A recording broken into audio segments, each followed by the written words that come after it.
करते भैया।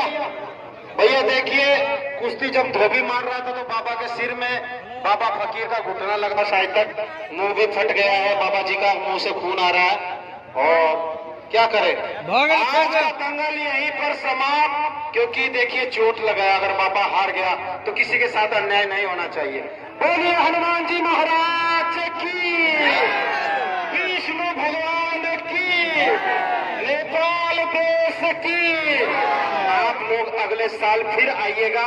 फकीर बाबा दंगल समिति का कहना है, चाहे 1 लाख खर्च हो, चाहे 5 लाख खर्च हो, अगली बार बाबा फकीर और बाबा निर्दोष का फाइनल मुकाबला कराएंगे।